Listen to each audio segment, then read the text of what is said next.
Tito Vallejo. Did I get that right? Yeah, more or less. Okay. When I was told there was a world inside the rock, I wasn't quite sure how literal that was, but it's huge, isn't it? Yes, we have more roads inside than we have outside. Believe it or not, 34 miles of them.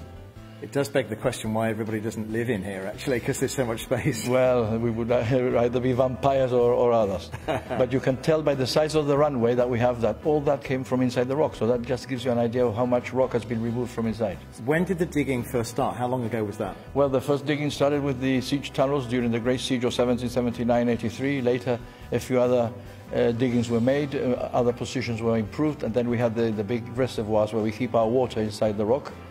And then the bulk of it was during the Second World War. Gibraltar was in danger of being invaded by the Germans, what we know as Operation Felix.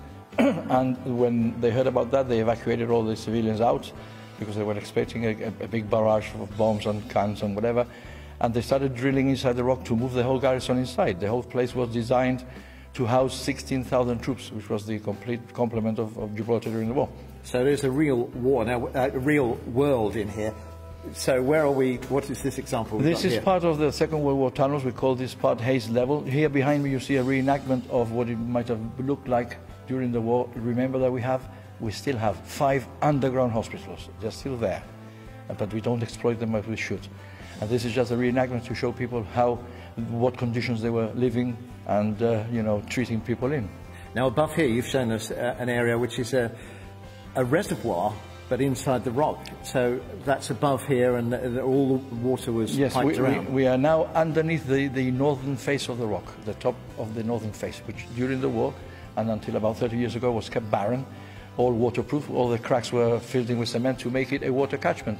The rain would fall on that and reroute it down here through canals and channels, purified through a big filter plant that they had, and then stored in 2 huge tanks that we have here. And then it was just fed to the men all by gravity, no pumps, no engines, completely ingenious. Tell me a little bit about the batteries that we saw, and these were looking out northwards, and we were looking towards Spain and across the airstrip there. That's right, because that was the first line of invasion by the troops in olden days.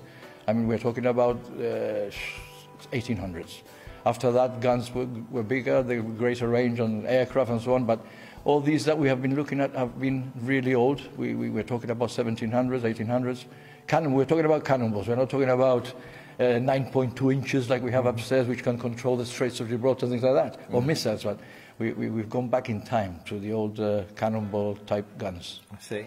Now, you touched on it there a moment ago. You're saying that these areas inside the rock aren't utilised. What's your vision for how it could be utilised in the future? We could use more of them. You see, Gibraltar being such a small place is saturated with history. Wherever you look, there's something that comes up of whatever, from Neanderthal man to modern days, and there's so much of it that to try and do the whole lot would cost a lot of money.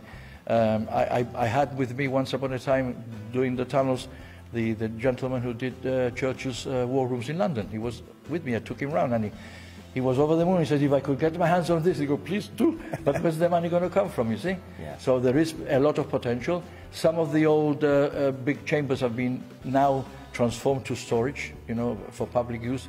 Other places have been converted into underground parking and things like that. So there is room for improvement. Brilliant. Tito, thank you for your time. We could talk for hours, but yes, thank you very much. You're welcome.